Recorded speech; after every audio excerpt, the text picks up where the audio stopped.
story you are about, the names have been changed to protect the innocent.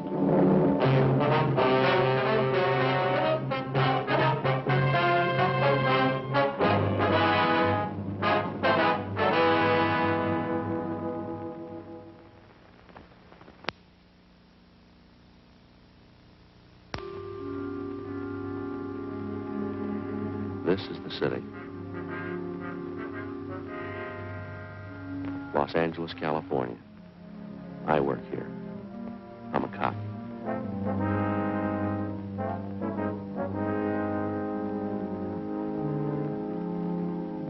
It was Monday, April 20th. It was windy in Los Angeles. We were working the day watch out of traffic division, hit and run felony detail. My partner's Frank Smith. The boss is Captain Calfee. My name's Friday. An aching wisdom tooth had kept me awake most of the night. I had an appointment with a dentist, and I was trying to stop the pain until then. I wasn't having much luck.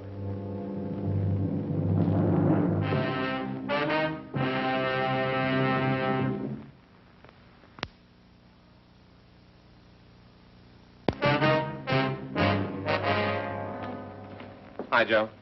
Morning, Frank. How's tooth? Not much better, still aching. That's rough. A lousy thing kept me awake most of the night. You checked with that dentist I told you about? Yeah, I did. He says it's a wisdom tooth. This one right up here. Let's see it. Well, it's this one here. Well, don't you want to show me? No, not particularly. Well, I'd like to see it. Why? Well, Joe, I know a little about wisdom teeth. Anyway, the dentist says it's got to come out. I'm supposed to see him this afternoon. Joe, my sister had the same trouble. Is that right? Yeah, she had them out. Wisdom teeth. Really hurt. Impacted. You know what that means? Jammed right up in there. Just hanging onto that jawbone. Yeah, I know. Had to pull them right out. Hurt terrible. Yeah. Hey, Joe. Yeah? Turn around this way, will you? A little more. Now, turn the other way. Yes, sir. Well, what's the matter now? Puffy. What? Your face is all swollen. It's puffy. Yeah, well, it didn't look that way to me in the mirror. You take my word for it, Joe. Face is swollen. Right there, see? Puffy. Yeah, it sure is tender. I imagine it is, Joe. Sure is funny about wisdom teeth, isn't it? What's that? Well, how some people never do get them. I never did. Is that right? Yeah? I got all the rest. No wisdom teeth. My sister had them, though. Yeah, you told me about that. She had them pulled. And that's another funny thing. What? Well, even after she had them taken out, she could still feel them. She could, huh? Yeah, for 5 or 6 days. They still hurt. This is after she had them pulled. Yeah, 5 or 6 days. I forget exactly how many, but they still hurt. They weren't there. Still hurt. Funny, isn't it? Yeah, that sure is. Well, don't you worry about it, Joe. The old doc will yank them right out. You'll feel a lot better then, too. Sure. Much better. Yes, sir. 5 or 6 days. Still hurt. Yeah, did you see the skipper this morning? Oh, yeah, I ran into him down the hall. Got something here we're supposed to check out. Now, what do you got? Dead body report. What's the story on it? Well, the victim's Edward Raymond Stokes, 732 Delano Street, apartment 2. His body was found in a gutter near 63rd and Vermont. 3 o'clock this morning. No witnesses. Only one piece of evidence. Yeah. Skid marks near the body, that's all. Apparent hit and run. Where's the body now? Neighborhood mortuary out there. Emerald Hills Funeral Home. One of the deputy coroners handled the body, a fellow named Jonathan Larimore. Anybody claim the body yet? No. Okay, you ready? Yeah. The skipper says if we need any help, Rogers and McClendon are on hand. That's fine. I don't know, how do we manage to draw all the choice ones? Do you know? I guess we live right. Huh? Skid marks and a dead body. Yeah. Well, guess we better get on it, huh? Right. Hey, what time are you supposed to see the dentist? I'm supposed to call him about 12:30. He'll tell me then. Doesn't look like we'll be able to make it now, does it? You should take care of that, Joe. Sure is funny. What's that? My sister. Same thing. Had them pulled. Her wisdom teeth. 5 or 6 days later, they still hurt. Really tough. 5 or 6 days. Yeah, you told me. I remember. You should try to get to that dentist today, though, Joe. You really should. Well, the way you lay it out, it really doesn't make much difference, does it? Huh? I still got 5 or 6 days.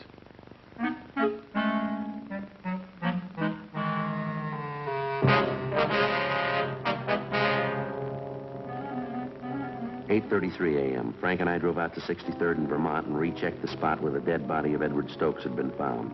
According to the report, the body was found 2 feet west of the easterly curb and 32 feet north of 63rd Street on Vermont. We examined the skid marks closely. They showed definite signs of being a lot older than 24 hours. The consistency of the rubber was weak, and there were heavy dirt smudges over them, indicating more wear than they could have possibly had since the estimated time of the victim's death. We got back in the car and drove to the Emerald Hills Funeral Home at Vernon and Denver Avenue.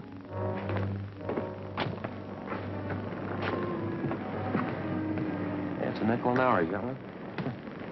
Used to be pennies. Hey, Joe. Yeah.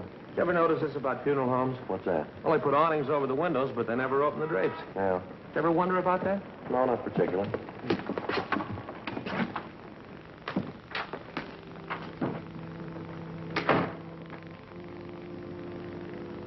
Sounds like a funeral going on, doesn't it? Yeah. Still hurt? Yeah, a little bit. Still swole, too.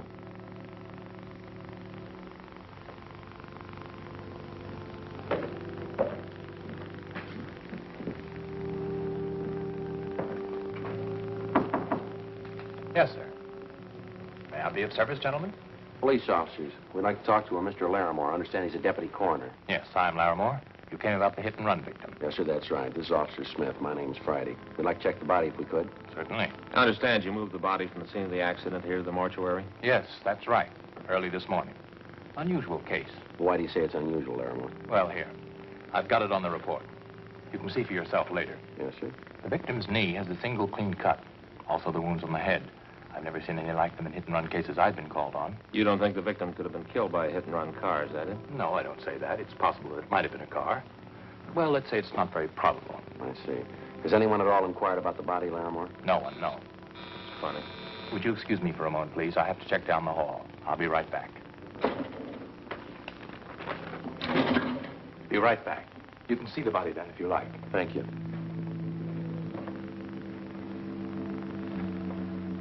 Well, Yeah, where do we start?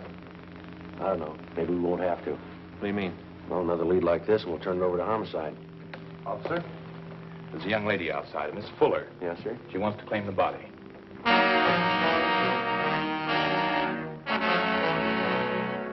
The girl was shown the body. She identified it as that of Edward Raymond Stokes. She gave her name as Marion Fuller, the victim's fiancée. After she recovered from her shock, she asked if she might sit down for a while and rest. How long did you know Edward Stokes, Miss Fuller? About 6 years, on and off. We've been together pretty much the last couple of years, though. Oh, my head. Terrible headache. Would you mind telling us exactly what happened while you were with Stokes last night? Everything you can remember. Oh, I can't think. This headache's killing me. Well, we should try, Miss Fuller. It's important. Well, Eddie and I had dinner at the Spanish Oven, place down on South Pig. That was about 7:45. Then we drove out to the Brown Barrel on Vermont. You know, the bar I told you about? Well, Eddie and I go there most of the time. We stayed there and drank and played a little shuffleboard. Yeah, go ahead. Well, we stayed a little too long and we drank a little too much. I started talking to this fellow next to me. Eddie got sore. He always got jealous when he was drunk. Poor Eddie. Did Eddie fight with this other man, Miss Fuller? No, I stopped him. That made Eddie mad.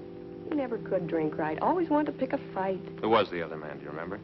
No, I don't. I guess I had a lot to drink, too. Just some guy at the bar. Oh, this headache. Well, this won't take much longer. Just a few more questions. Would you hand me the rest of that water, please? Sure. Thanks.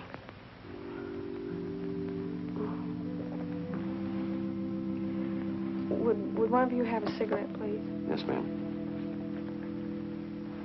Thank you. You're welcome. Here's a match.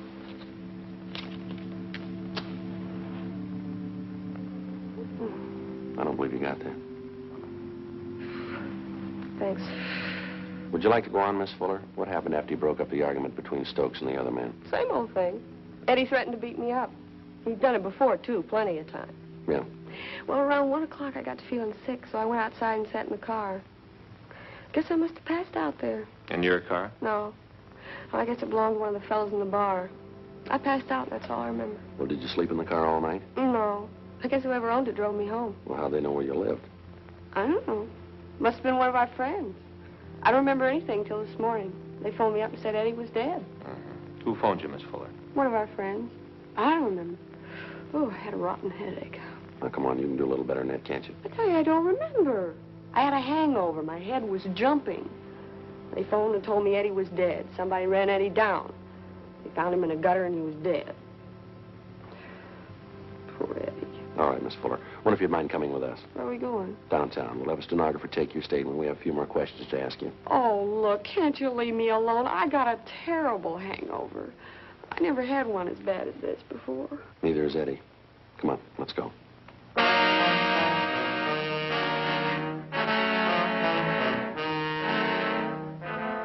On the way back to the office, we stopped at a drugstore, and I picked up a box of aspirin. The wisdom tooth was giving me trouble again. The clerk at the soda fountain fixed something for Marion Fuller's hangover.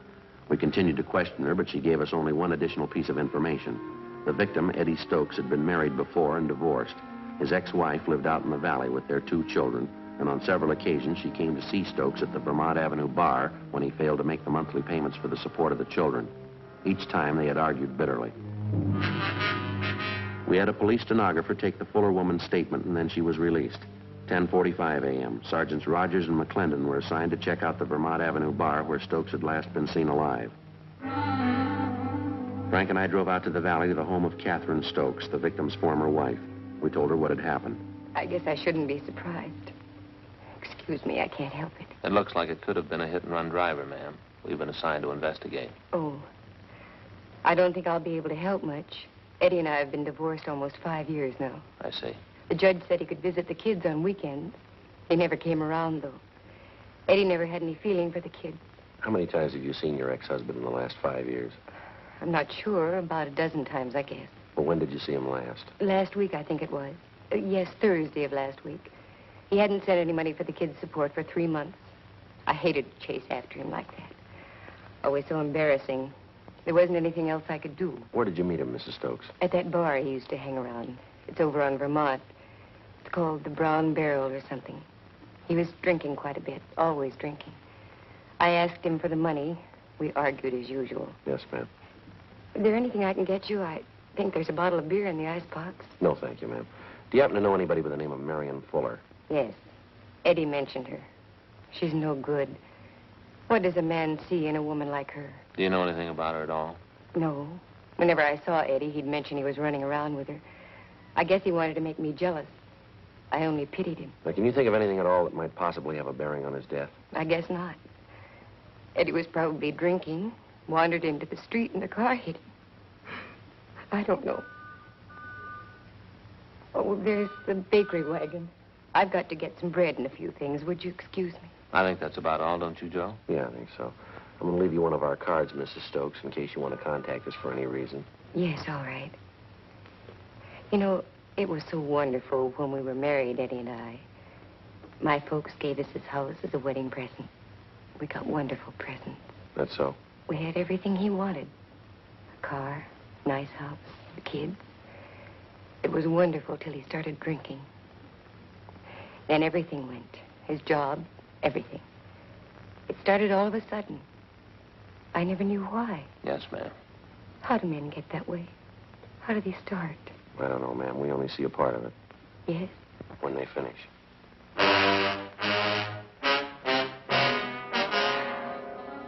12 noon. Frank and I drove back into town to Vermont and 63rd Street for a meet with Sergeants Rogers and McClendon. They told us they'd checked out the bartender who'd been on duty the night before and also 7 of his customers. Their stories were almost identical.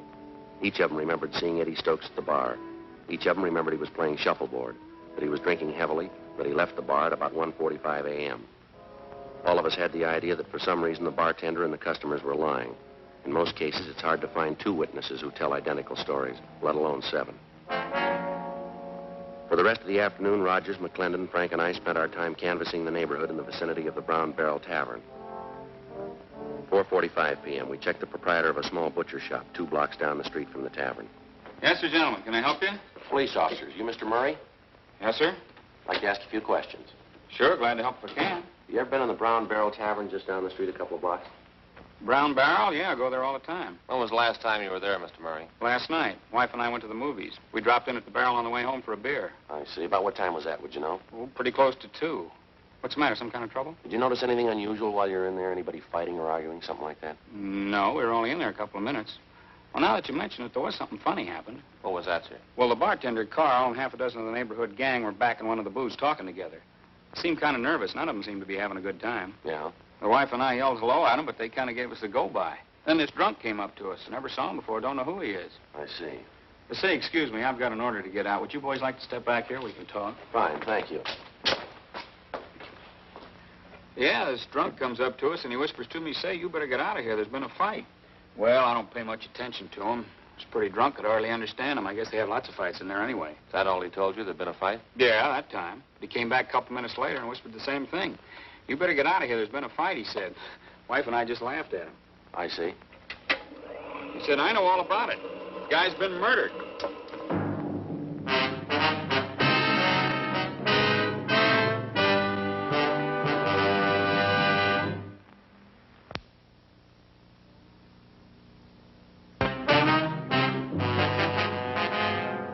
Frank and I went back to homicide to turn the case over to them.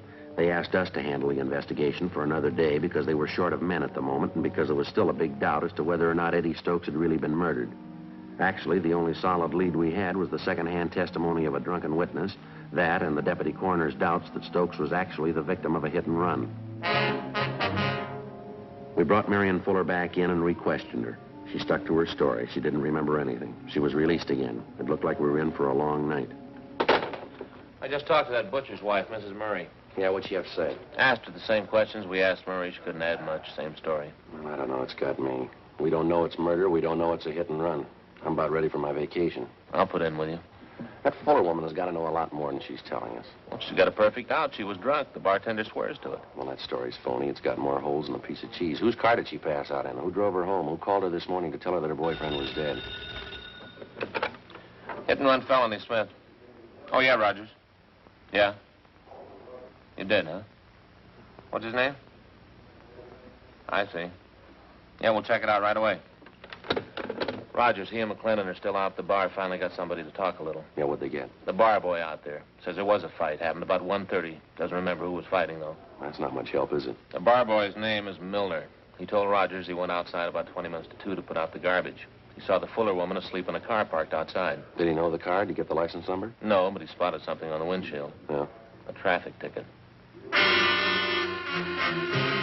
Frank and I checked with the sergeant of the watch at 77th Street Division. He told us Unit 12A5 was assigned to the area where the Brown Barrel was located. In checking their worksheet, we found that Unit 12A5 had issued a hang-on citation the night before to a car parked near 6330.5 Vermont Avenue, the address of the Brown Barrel Tavern. We checked the license number through RDMV, and we found the car was registered to a William R. Huddy, 14 Naylor Street. We drove to the Naylor Street address and talked to Huddy's wife. She told us we could find him in a bar on South Olive Street. 8:55 p.m., we checked in at the bar. The bartender told us that the lone man at the shuffleboard table was William Huddy.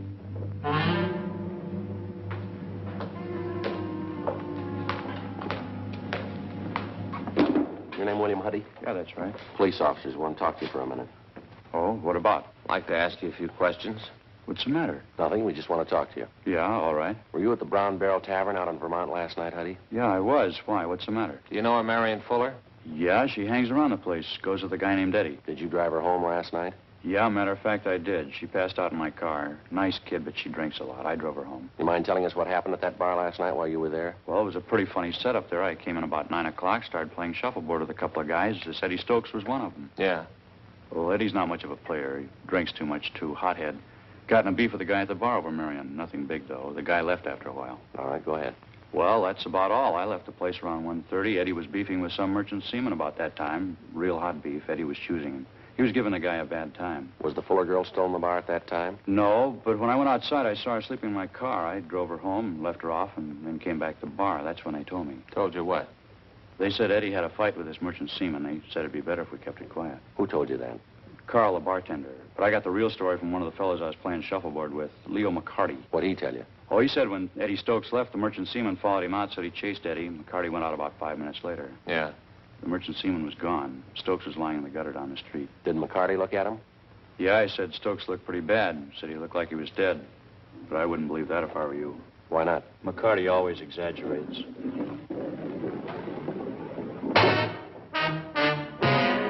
10:15 p.m. We had William Huddy come back to the office with us where we questioned him further and took his statement. Then we had his friend, Leo McCarty, brought in, along with the bartender at the Brown Barrel Tavern and the customers that he'd framed his story with. McCarty was the first to give us the straight story, then the others followed.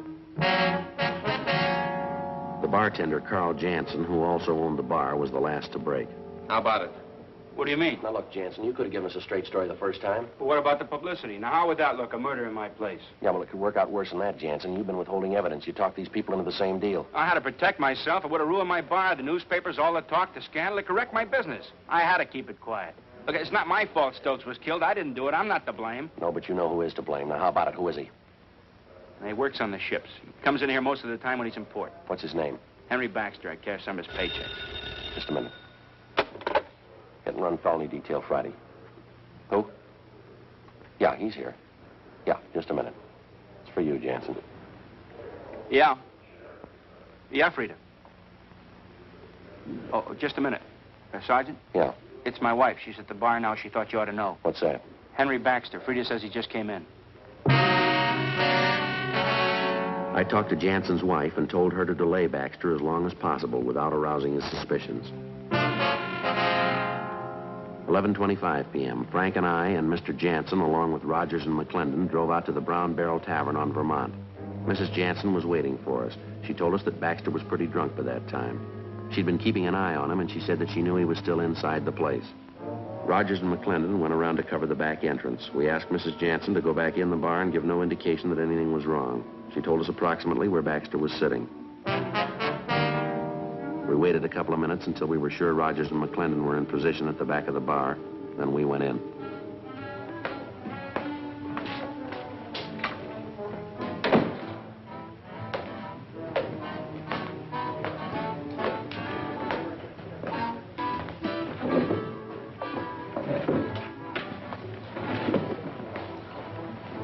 Where is he? That's him over there.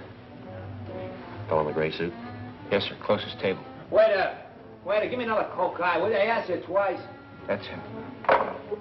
Stay here. You're the waiter, give me another Coke High. Your name Henry Baxter? What do you want to know for? Police officer. Stand up. Come on, get up. Put your hands on the table. Flat. What want to do with a cigarette? Put it down. Come on, flat. Jansen, Yes, sir. you go around back and tell those other two officers to meet us out front. Yes, sir. Hands are back. Come on, get the other one back there. All right. What's this all about, anyway? What's the beef? You know what the beef is. Yeah. Lousy punk Eddie Stokes, wasn't it? It was him. I showed him how it was done. Yeah. How'd you kill him, Baxter? It was easy. I slugged him, pounded his head on the curb. He was drunk. Never know what happened. All right, let's go. Trying to give me a bad time. Now he knows. He knows what a bad time really is. I showed him. All right, come on, Baxter, outside. Come on, you can walk better than that. Lousy punk Eddie Stokes. I showed him how it was done, didn't I? I showed him. Yeah, you showed him. Come on. Thanks, Jansen. Yes, sir. You fellas want to take him downtown?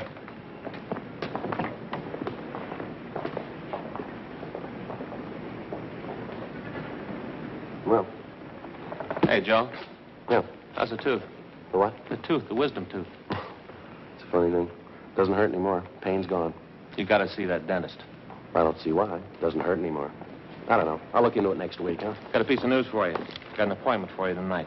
I got a little something for you. You don't know what time it is. You know it's almost midnight. No dentist in the world will work on you at this hour of the night. Mine will.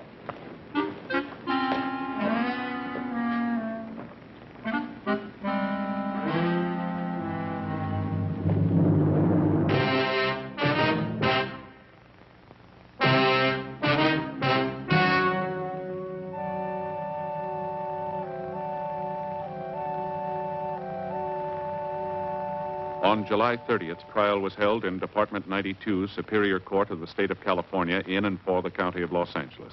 In a moment, the results of that trial.